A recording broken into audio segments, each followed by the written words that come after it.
dia 2 de outubro de 2021, quase um ano antes das eleições de 2022, tivemos as manifestações do PT, PSOL e entidades sindicais contra o atual governo do presidente Jair Bolsonaro. A adesão em si, acho que não foi aquilo que se esperava. Os organizadores esperavam muito mais, mas sim, houve a manifestação, houve a liberdade de expressão e houve o que eu falo sempre, em uma democracia a gente tem que ter oposição.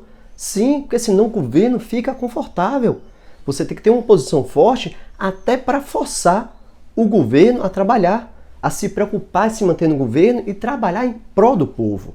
Mas o fato que chamou mais atenção não foi a baixa adesão ou adesão a quem se esperava, dependendo de como você olhe, não foram as manifestações em si, não foram os bonecos do presidente sendo tocados fogos, que, na minha singela opinião, seria até um ato antidemocrático, conforme a atual lei, enquanto não vem a próxima lei, a nova lei dos atos antidemocráticos. Esse, na minha singela opinião, seria um ato antidemocrático, também como queimar bandeiras também é, mas não vou nem entrar nesse mérito. Eu vou entrar no mérito político das manifestações. E o fato que mais chamou atenção politicamente foram as vaias ao Ciro Gomes, mostrando assim um racha na oposição. Não é à toa que o Ciro depois veio falar e pediu uma trégua até o Natal. Ele viu que ele tomou uma vaia nos movimentos, nas manifestações da oposição. E isso é gravíssimo para o Ciro. Até porque quem é ex-bolsonarista não vota no Ciro, não vota no PT e não vota no Ciro. E Ciro já não tem esse apoio. O Ciro também não tem um grande apoio do PT, salvo se ele for para o segundo turno e aí sim o PT resolver apoiar ele. Mas em primeiro turno, Ciro não tem apoio do PT. Pode ter apoio de ex-petistas. Aí sim ele tem esse apoio, mas do PT em si, não tem. E isso complica ele com uma terceira via. O nome dele com uma terceira via que todo mundo está buscando sai prejudicado depois dessas vaias. Ah, Thiago, mas foram vaias pontuais, foi um grupinho de pessoas que vaiaram. Sim, mas não é a quantidade que toma conta, mas sim a representação, o que as vaias representam para 2022. Isso é muito grave para o Ciro e para quem busca uma terceira via. Para o PT, não, sai fortalecido, sai como um grande nome para a oposição em 2022. Para o presidente Jair Bolsonaro também não fez grande coisa, porque é menos um nome para estar ali na disputa para 2022. Então é até interessante para o PT e para o presidente. Mas para o Ciro, para quem busca uma terceira via, a vaia representa muito. Não é à toa que o próprio Ciro pediu uma trégua na oposição, pelo menos até o Natal. Mas em relação às manifestações em si, eu tenho um pequeno detalhe, a minha singela opinião que eu gostaria de compartilhar aqui. Se foi um ato de resposta às manifestações de 7 de setembro, na minha singela opinião, perdeu time. Você não vê mais ninguém falando de 7 de setembro, mas caiu no esquecimento, o brasileiro esquece muito rápido as coisas. E aí perdeu aquele time.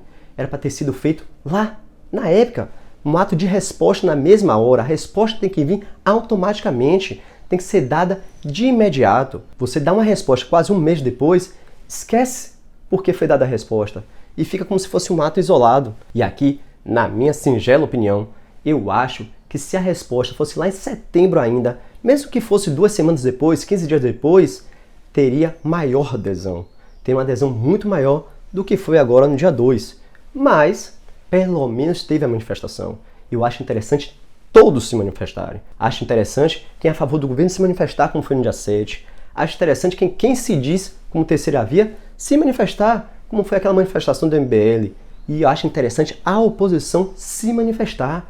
Acho que temos que ter opiniões. Divergência é boa para a democracia. Todos defendendo seus ideais dentro da lei e principalmente com fundamento, sem ofensa, sem ilicitude. Mas o grande assunto que vai ficar na pauta dessa semana, tenha certeza disso, e vai ser falado no meio político, repercutido no meio político, é justamente uma reportagem da revista Piauí que fala que o Paulo Guedes, ministro da Economia, tem uma conta, um offshorezinho lá no paraíso fiscal com milhões de reais.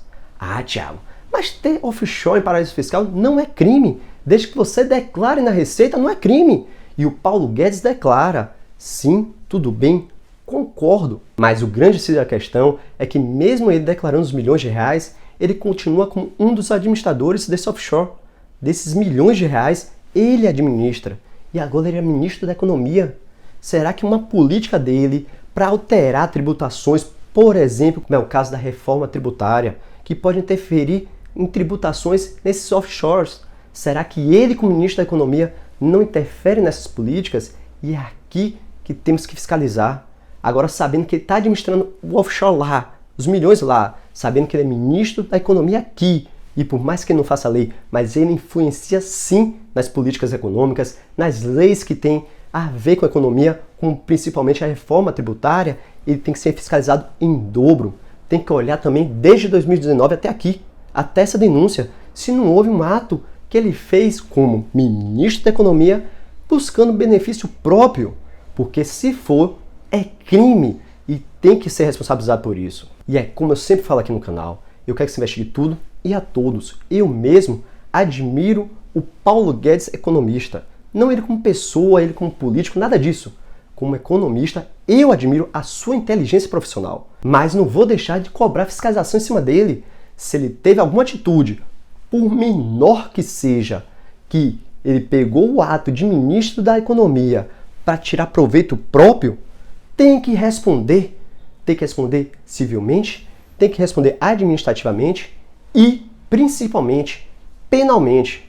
Mas, sempre deixando claro, o direito contraditório da ampla defesa tem que prevalecer sempre. Até porque, como eu sempre falo aqui no canal, o próprio Supremo Tribunal Federal preconizou como direito maior a presunção da inocência, ao não deixar ser preso em segunda instância. Então ele deixou claro o entendimento do Supremo. A presunção da inocência vale até o trânsito julgado de uma ação penal condenatória. Então, até lá, o Paulo Guedes deve sim ser fiscalizado, deve sim sofrer inquérito para ver se teve ilícito, mas, penalmente, só depois do trânsito julgado, em que pese, na minha singela opinião, eu ser amplamente a favor da prisão em segunda instância. Mas essa é só minha singela opinião. Para mais vídeos, se inscreve no canal, aqui é vídeo todo dia. Se você gostou, deixe seu like, compartilhe esse vídeo, por favor, ajude o nosso canal a crescer. E não se esqueça, assista esse vídeo aqui, e até o próximo vídeo.